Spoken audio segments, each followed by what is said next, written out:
Welcome back to the Magnetic Marketing Podcast. Today we're going to be learning from Dan Kennedy and Bill Glazer as we talk about cutting through the clutter with your marketing.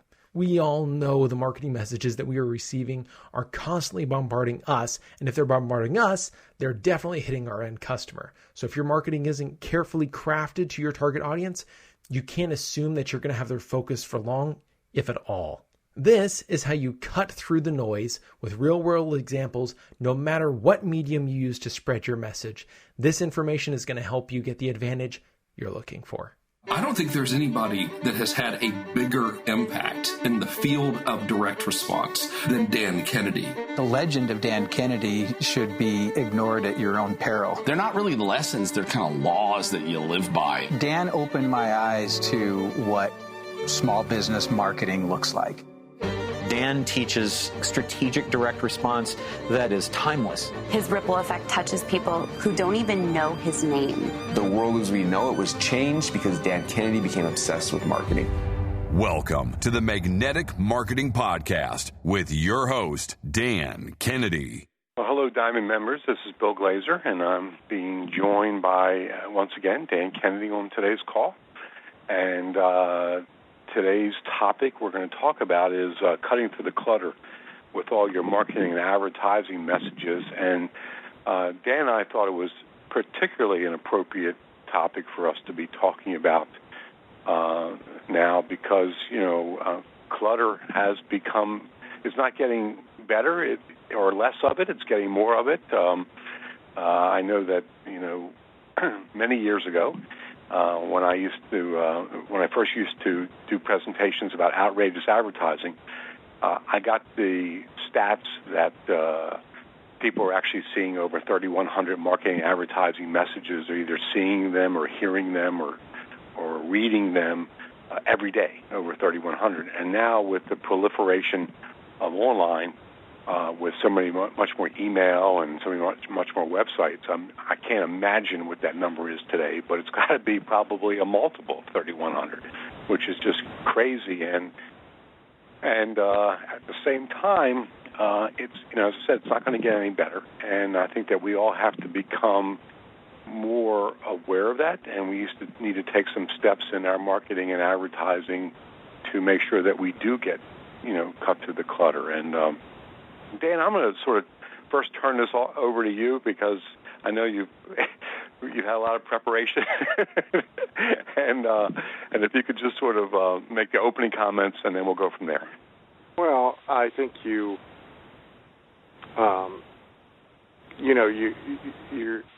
right on in the consciousness about how much competes for attention. Whatever those numbers are.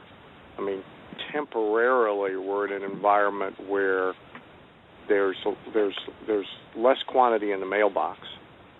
There's less full-page ads in a lot of print media. But overall, the amount of media is up, and the diffusion of audience by separate media is sort of a whole new problem.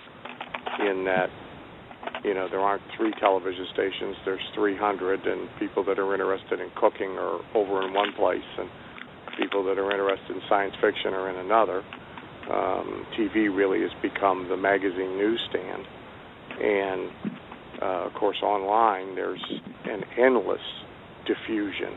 And so the clutter now is not so much within a media as it is the proliferate amount of media that there is competing for everybody's attention.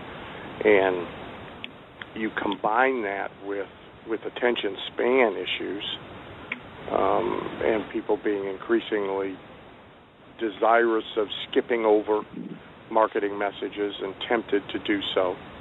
ABC this fall is the first TV network to begin experimenting with selling advertising has a bottom of the screen or top of the screen crawl during broadcast programming rather than as commercials, as a reaction to people skipping commercials. So you have that going on, and you have a little bit of recession resistance in the sense that people try and keep themselves out of environments where they're going to be tempted to spend. And so when you put all that together, it's just a more and more challenging task to confront, to command the attention of those you want the attention from long enough to have a chance with them. Yeah, and and not only are we so overwhelmed with the amount of messages that we get, and again when I typically do a 60-70 minutes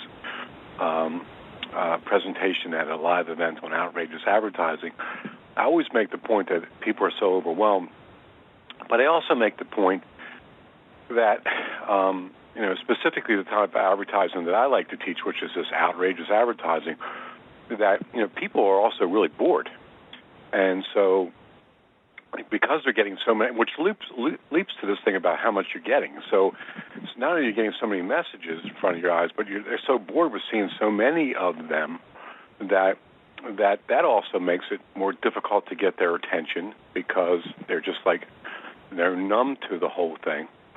And then the next thing I would say about this is that people, because they're bored, and most things in life, most of our lives are not doing the kinds of tasks that are kind of making things exciting through most of the day that we are doing our things. People do like to be amused because they like to have a little chuckle on their face every now and then. So figuring out how you can actually humor them somewhat, which does not conflict with our topic of next month, but actually how you can get their attention by they look at that and say, gee, that's kind of cool.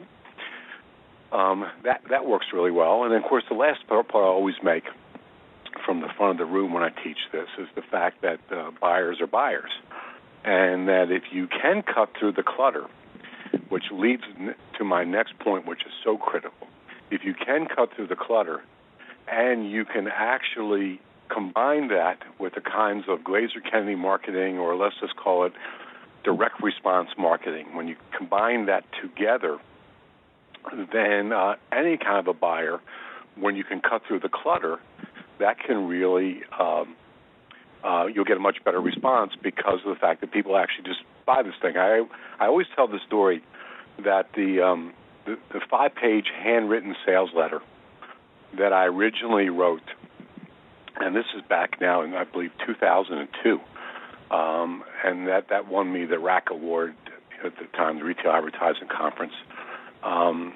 And that 5-page handwritten sales letter, I sent it out to about 10,000 customers of my menswear store. And that thing definitely cut through the clutter. It was sent out in pretty close to a blind envelope, which was a number 10 white envelope, handwritten address on it, return address from Bill Glazer. I think it was actually B. Glazer. It wasn't not the mention of my menswear store on the outside of the envelope, live stamp. So it got in the mailbox and pretty much opened up. But at the same time, in the menswear business, and you got to always think about who opens the mail. And this really is important to this topic of cutting through the clutter. So one of the things I was always fighting in the menswear business is the man was typically not opening the mail. When I get home at the end of the day, Karen she goes for the mail, and she hands me the mail that pertaining to me, and then she's even, which is a conversation that we've had often, is she's often pulling out stuff that is addressed to me that she doesn't think that I would want to see, although I really do enjoy seeing quote-unquote junk mail. And so she's handing me what's my segment of the mail. And the thing that we were always fighting in the menswear business was we got to get past the wife to get it eventually to the man. And we had an unusual menswear store that we actually had 85% of all of our buyers were men, because of most menswear businesses it's actually 65% are women. But so my point being is that thing got opened up. It was a 5-page handwritten sales letter. It got read and it got responded to, but not only did it get it responded, but the kinds of people that responded to it are not the kind of people that you would normally think would respond to a 5-page handwritten sales letter. I mean, people that were coming in were like presidents of banks and presidents of Fortune 1000 companies and lawyers and accountants and on and on. I mean, it was like people that you would normally say, which, Dan has always made this point, is that, don't assume that your buyers are too sophisticated for the kind of marketing that will cut through the clutter. It's like, again, buyers are buyers and people are people, and everybody kind of responds to this kind of advertising. So Dan, I talked a little bit about outrageous advertising in order to cut through the clutter, which is one of my favorite topics. So what are some other ways that people can sort of cut through the clutter in their marketing? Well, I think there's two basic paths, right? So one is sort of trying to secure attention of people who are, for any number of reasons, not heavily predisposed to giving you or your topic attention. And so, not even though they're your customers and they're on your, or they were your customers and they were on your list, certainly not everybody, and probably hardly anybody, is getting up in the morning hoping they're going to get a piece of mail from the clothing store, and are not necessarily in any way, shape, or form predetermined to pay attention to it. And a lot of marketing, regardless of media, is in that category.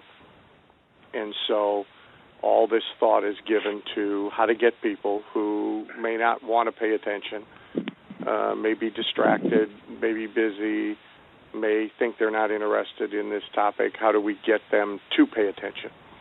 If you think about television, that's why celebrities are used in infomercials, because you might not ordinarily stop and watch a show about pots and pans, but since George Foreman is standing in it, smiling and doing things, you may stop for a few minutes, and now we have a chance, right?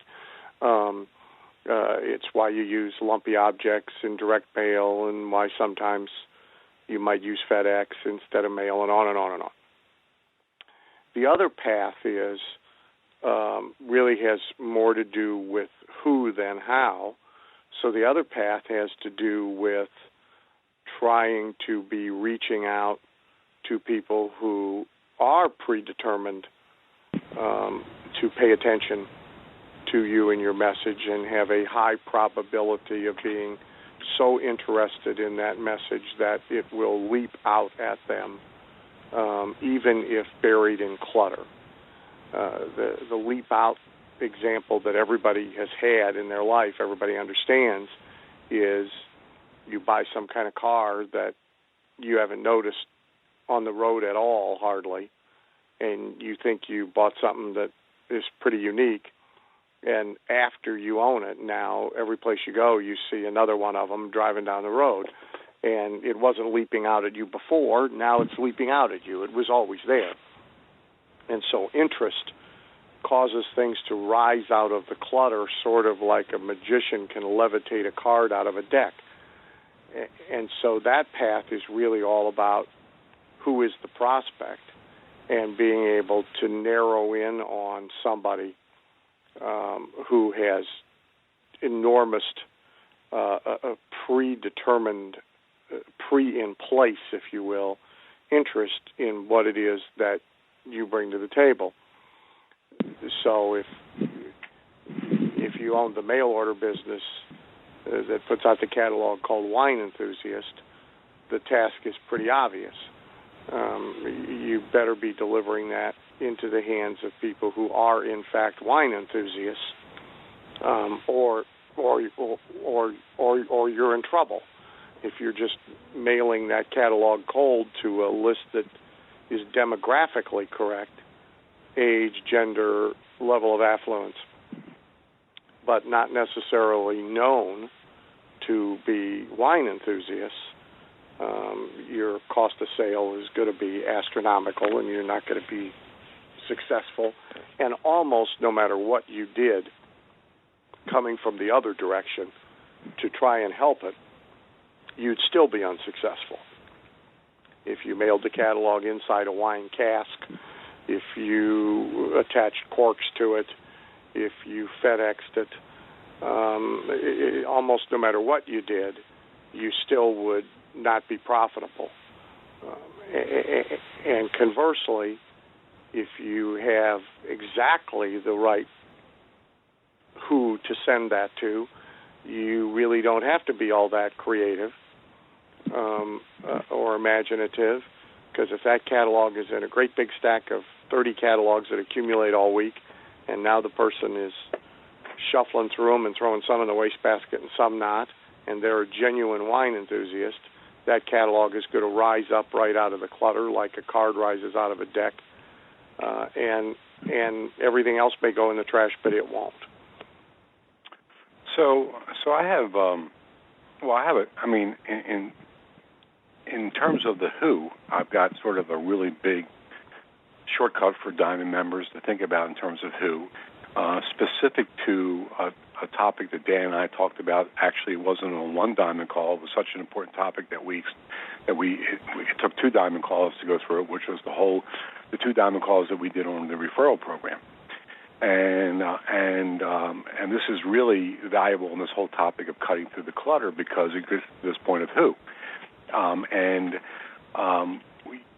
When you ask people for referrals, it's best when you have now the new referral names. I guess they're referees. Is that the right term?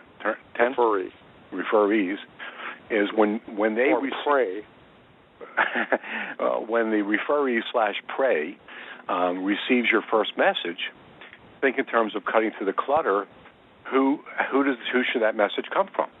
And it's always better if that at least first message, and perhaps even all of them, comes from the person who referred, not from now you, the entrepreneur business owner who's trying to get that prospect/referee/pray as your customer. So again, going back to my menswear days, we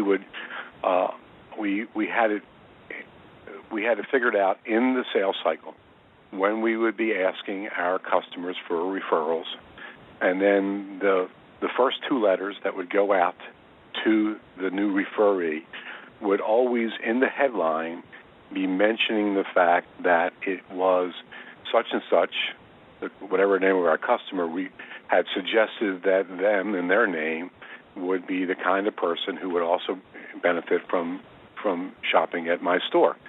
Now, today, with the Internet, it's even easier to do, because there are programs that are set up on your Internet, on your emails, and also on your websites, where people can actually fill out names of their friends and family members and coworkers, their names and email addresses, where information can be forwarded to them. And in the first email, historically gets forwarded from the person who's filling out the name, so that invitation becomes from the person that they're familiar with. So again, this topic of cutting through the clutter goes. You're thinking about how who is it that they would see a message that would be welcome to them, and it's constantly figuring out, okay, let me figure out how to use this in my marketing. And again, in referrals, this is a real good place to use it in your marketing. Well, the specific way that applies to direct mail specifically is that the 2 questions people have most when they get unsolicited direct mail or direct mail from a new source are always, why am I getting this, and how did they get my name? And when you answer that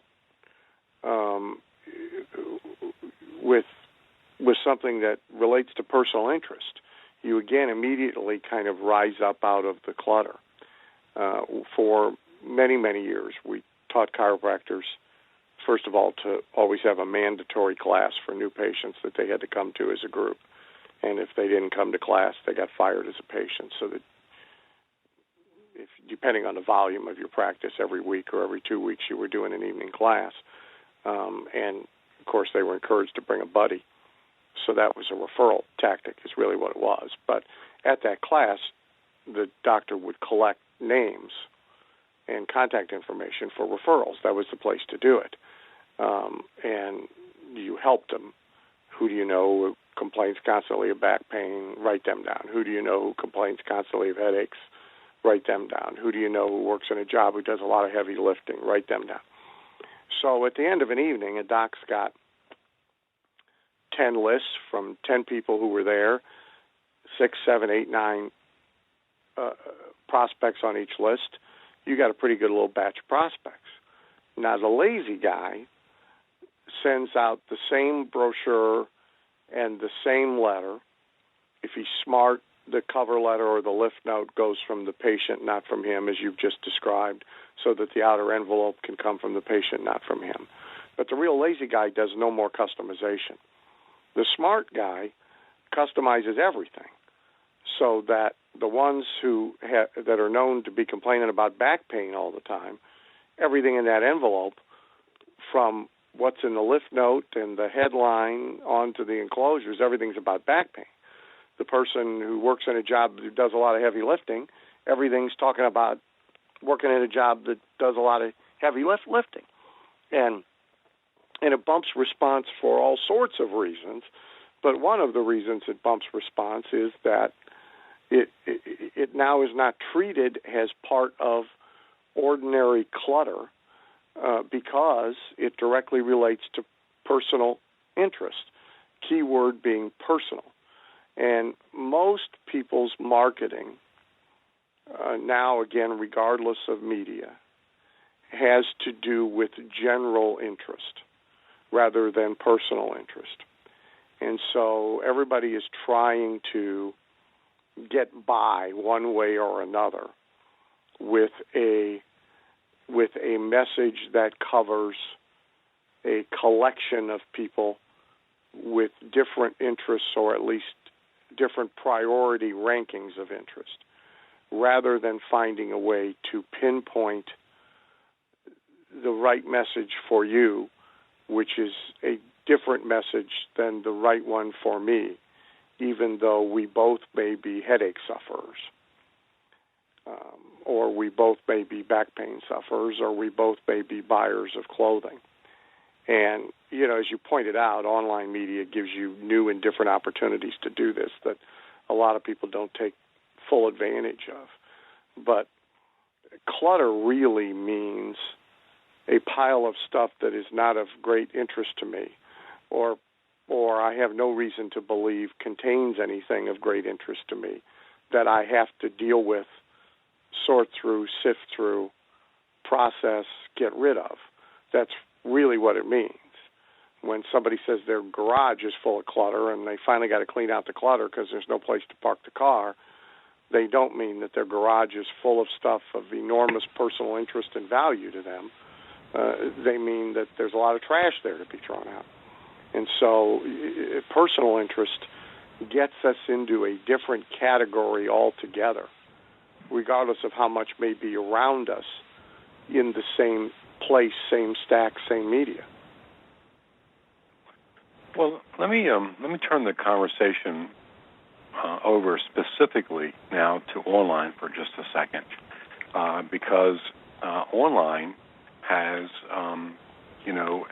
reached this whole issue of getting through the clutter the same as offline has. The only difference between online of hitting this issue of getting through the clutter than offline is the only difference is that online got there quicker.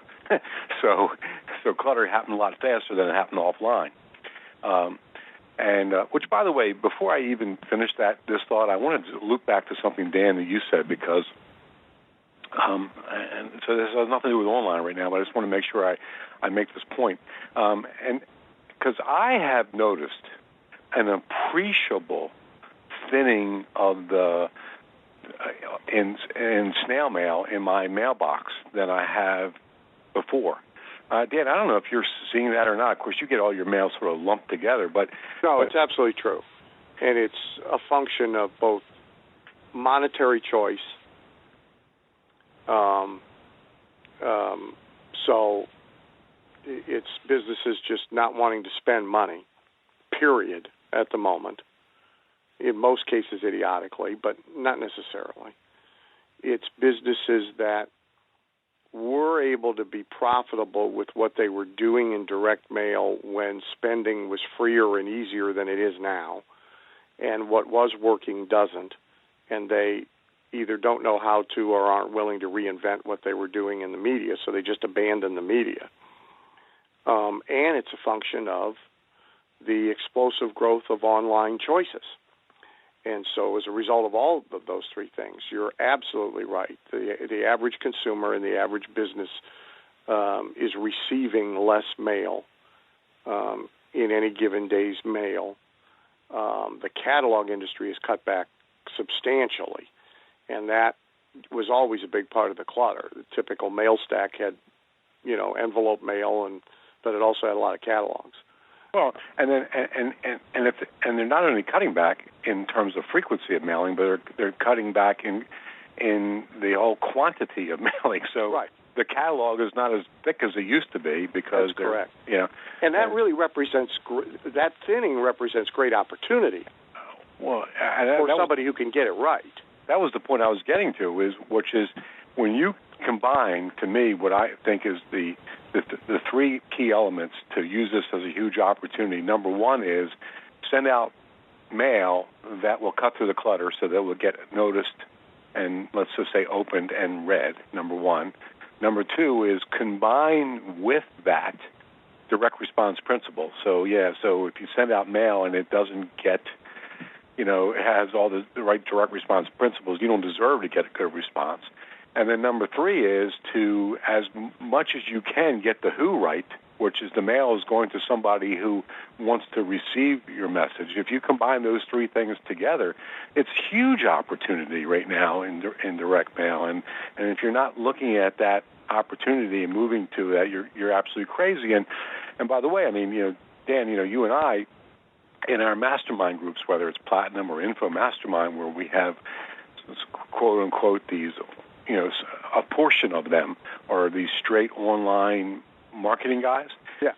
A lot of these guys are now gravitating to a component piece of their business is offline, and they're smart in doing that. And I know, one of them actually did a day of consulting with you to really try to spend most of his time just looking and focusing on that opportunity, and he was smart in doing so. Yeah, it's actually happened with two of them. I'm sort of like, the deal about if you sit outside a cafe in Paris long enough, the entire world will pass you by. Mm-hmm. I'm sort of, if I stay in one place long enough, every online internet marketing geek will eventually come to me for direct mail advice. And many of them have. Well, now I want to shift back to my point I want to make about online. So my point I was making before is that this whole clutter got there quicker. It was much, much, much quicker. And then, by the way, the next evolution, which is social media, it's even getting there even quicker. So the whole social media clutter is happening even faster than email and website clutter happen. And that's a topic for the Info Summit during the social media day. But I want to talk specifically about online for a second because, it used to be if you used, and correctly so, by the way, if you're using your online as a list building strategy, which is to me, it's one of the three component parts of successful online marketing. It's number one is traffic, number two is building a list, number three is conversion. There's three pieces to it. And if you're looking at it as a online list building strategy, it's much, much, much harder today to accomplish that than it was before. It used to be, if you go back to the early days of the internet, let's say, you could just put a little thing up there that says, subscribe to my e-zine, put your name and email address here, and you would get a lot of opt-ins. Well, today, if you do that, you're going to get almost nothing. So it's so you got to really figure out how you can cut through the clutter in order to make offers for somebody who are willing to give you their name and email address, because people are much, much more resistant to giving you that today. And without that, you really can't follow up. I'll tell you just out of a fact, for example, right now in the midst of my new book promotion, and one of there's actually two places on the marketing funnel where people give us their name and email address. One of them is the opt-in to go to find out about the book, and the second one is when you go to the order page. And in both of those cases, we have follow-up funnels in order to market to the non-buyers, and I think I announced at Platinum last week, Dan, that over 20% of all the book buyers are coming from the follow funnels, not from the first-time visitor. Right. So getting back to this situation with what we'll call squeeze pages, which is the common name for the opt-in page, today, in order to cut through the clutter and get somebody to give you their name and email address, you have to think about what can you do to make that quote-unquote giving you their name and email address, the thing you're giving them in exchange for that, as irresistible as you can possibly make it. A guy who was very early figured this thing out, Platinum member Frank Kern. If you look at his stuff that he's doing, it's in order to get somebody to give you their name and email address. It's not about give me your name and email address so I can send you to my sales letter and sell the hell out of you. It's usually about give me your name and email address so I can give you this really big thing in exchange for it. Right now, as we're recording this, and many of our Diamond members probably have seen this because I'm sure many of you are on Frank's list. It's about going to the video to learn how him and his cousin, I think, made $4.8 million in a launch. So you get to watch the video. Russell Brunson at the Super Conference last year, he made a point during his presentation. It's about, give me your, fill this out, and I'll teach you the one biggest secret you need to know to fill in the blank. And so with all of your businesses, it's a question of, if I said to you, what's like the one biggest secret that you could give out about somebody needs to know about doing business in your category, I'm sure all of you can get there quickly. And if you can't get there quickly, you should be able to get there quickly with that one big secret you can give out. With my book site, for example, when they fill out the quote-unquote squeeze page, and I made the point before, it's not that you get taken here to only find out about the book. What you're really told is you immediately will get an instant download of my most outrageously successful sales letter ever. That's the big thing that we're giving. And so think in terms of cutting through the clutter online, because I know, online is a topic that we don't talk about as much, but in terms of online is you need to really work harder at that today online, and you got to think in terms of what can I give back to entice somebody to actually give me that information. And of course that could work offline as well. But go ahead, Dan. Well, I was going to say it begs a really interesting way to think about marketing in general, every step of it in every media. That really the way people sabotage themselves and wind up with disappointing results is always by being governed by assumptions that in many cases are quite logical, but nonetheless flawed. So, like earlier today in one of my calls, we were talking about exhibiting at trade shows. And the assumption is if somebody takes the trouble to come to a trade show and takes the trouble now to walk up and down the aisles of the trade show, it's a reasonable assumption that they're actually looking for something and will be reasonably receptive to the booths that they pass. However, the behavior of most people at trade shows, it defies all of that.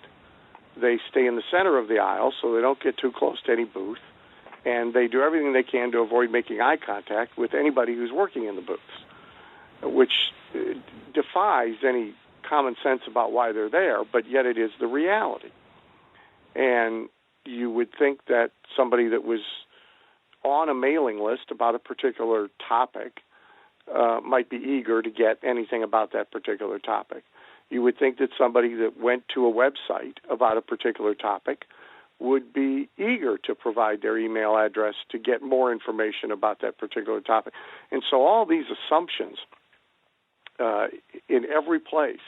They're the things that get in our way and cause us to underestimate the difficulty of each step of the task, and therefore make tactical mistakes like not offering enough irresistible value to get the contact information in the example that you gave, or not strategizing the envelope enough in order to get the envelope opened, or not working on the order form enough in order to get the order, even if they get all the way to the order form.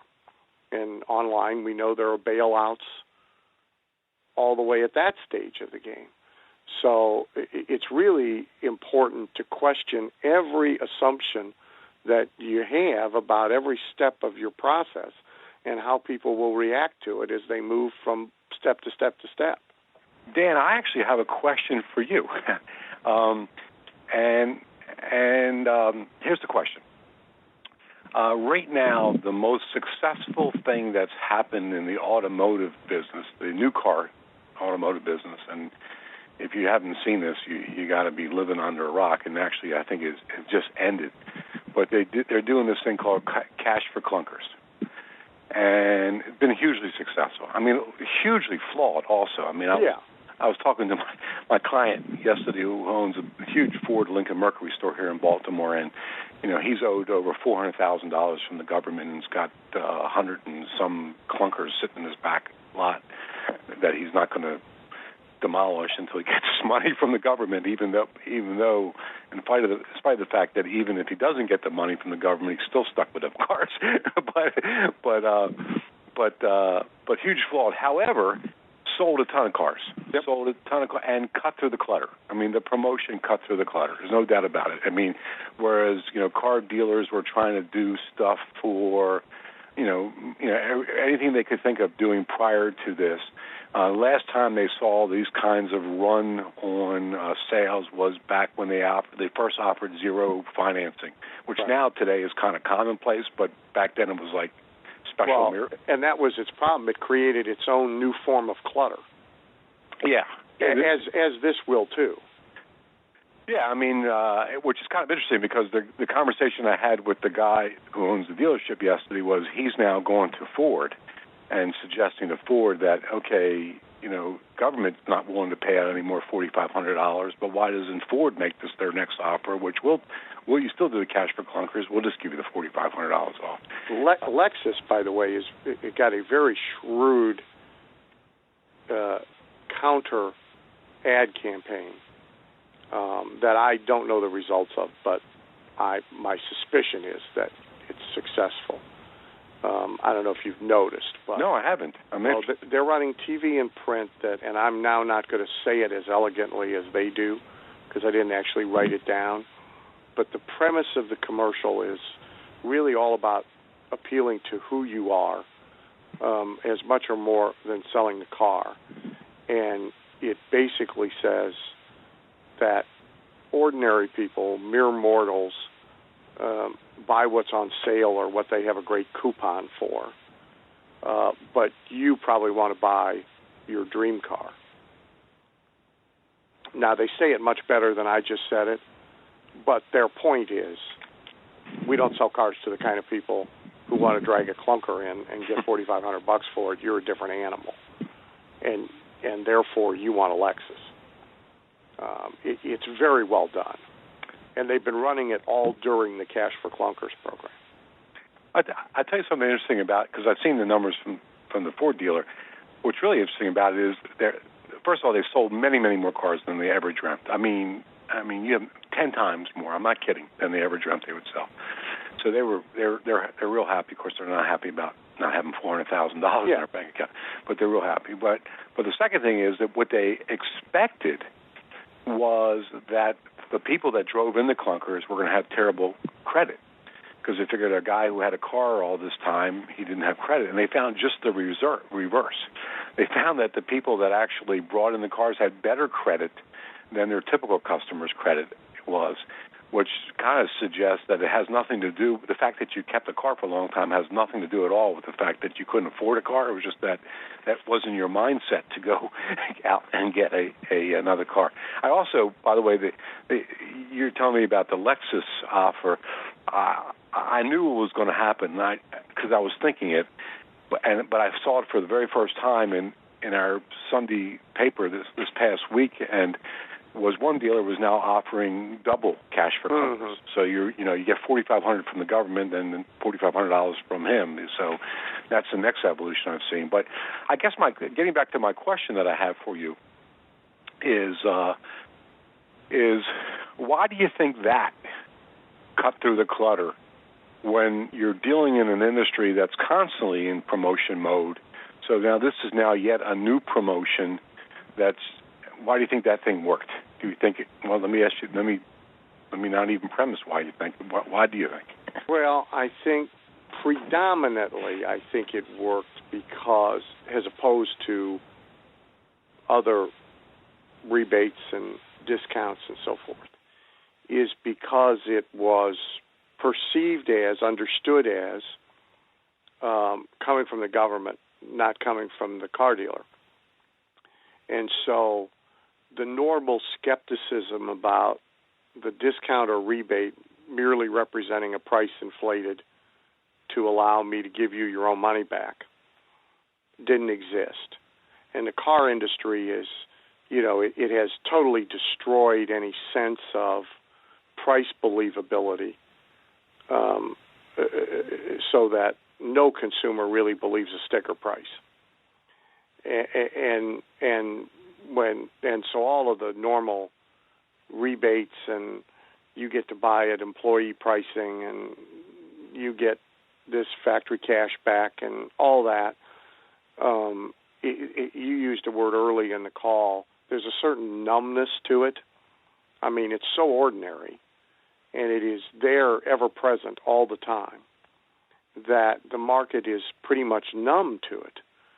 And this they weren't numb to, because it really came from a different source.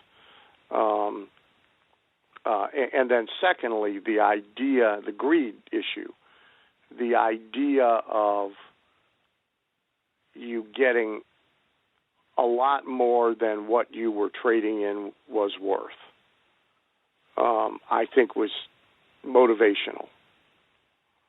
I mean, which may or may not have been true, by the way, in some cases, but the perception that you were getting $4,500 for something you would never be able to get $4,500 for in a traditional trade-in environment, I think was persuasive.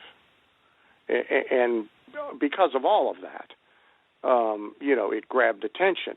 The third thing, I guess, is because not only was it promoted commercially, as any discount rebate offer would be, but it was promoted by the news media as news relentlessly. So the publicity factor of this was tens of millions of dollars worth of free advertising. Well, that's very interesting. To your third point, actually, I have something to say about your first point and your third point. I'll go backwards. Your third point, Bob Parsons, who's the founder of GoDaddy and now operates GoDaddy, and actually, for any of you that are listening, he's coming to speak at the Outrageous Academy and Workshop in January. And he makes the point when he speaks is that his TV commercials that he bought originally for the Super Bowl, he got much more play out of that by the fact that the Super Bowl would not run the ads, but that the media kept showing the ads that the Super Bowl wouldn't run. Right. And so he got all this free publicity that really, was the thing that really skyrocketed his business because before that he was struggling to in the business of trying to sell domain names, and he was not. And today he's number one. I mean, and it's not like it's rocket science what he does versus what other people do. So yeah, I think that free publicity thing is a great point. But your number one point about the fact that it came from a third party of the government in this particular case would have been what I would have said, Dan, as far as why I thought it worked. But I think all three of your reasons are combined are more true than just the one that I would have gone to right away. But it does see the point I want to make about that is that the smart marketer now wants to look at that and say, okay, how can I apply that to my business in order to cut through the clutter? And so obviously you can't go out running around out there saying that this message comes from the United States government, because if you say that, there's a good chance they won't let you like that. So, but you can sort of do what I call sort of ethical S&Ding when you do that, which is like, for example, again, an example right in the book, I showed what I call the fake official-looking mailing that I did for my menswear store. And now I've seen other people do it, which now is, I created an envelope that came in brown paper, and it looked like something the government would send out, but it wasn't from the government. It actually came from, I'm trying to think off the top of my head, but it was something like the compliance department of Gage Menswear or something like that. So it's as close as I could get to making the thing look like it was important and official from a third party. So, using that kind of a strategy is smart, to look at a campaign like Cash for Clunkers and say, okay, how can I come as close to emulate that in my business as I possibly could? The other smart thing to do is to figure out how you can apply Cash for Clunkers to your business. So, like, if you look at in the September No BS marketing letter, when you guys get it, there is a little hot sheet that's clipped to the front of that newsletter. And you'll see how we've applied Cash for Clunkers cleverly to our business. So now there's a real good example of how you can do that, which, by the way, Dan, I don't think I discussed this with you, but I actually applied the idea that you sent me to the newsletter. Okay. So that's how we're doing it.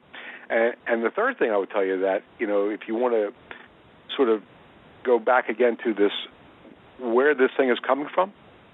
So obviously, if you don't want to do from the government or from a fake-looking government thing, well, then think in terms of what Dan said before, which is, now use FedEx envelope, which I'm always amazed at how many people are really cheap at using FedEx envelopes based on if the transaction size can warrant it.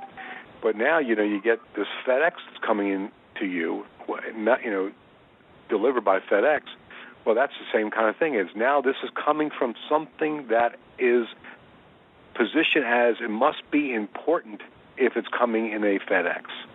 So again, that's a real shortcut for so many folks. Thank you for listening to the Magnetic Marketing Podcast with Dan Kennedy. If you love hearing in on these lost Dan Kennedy talks and speeches and calls, then please let someone else know about this podcast. That's how you can help it to grow. And the more it grows, the more free Dan Kennedy we can bring to you. Also, Dan would love to give you the most incredible free gift ever, designed to help you make maximum money in minimum time. Now, this free gift comes with almost $20,000 in pure money-making information for free, just for saying maybe. You can get this gift from Dan right now at nobsletter.com. Not only will you get the $20,000 gift, you're also going to get a subscription to 2 marketing newsletters that will be hand-delivered by the mailman to your mailbox each and every month. One from Dan Kennedy and one from me, Russell Brunson. To get this gift and your subscription, go to nobsletter.com right now.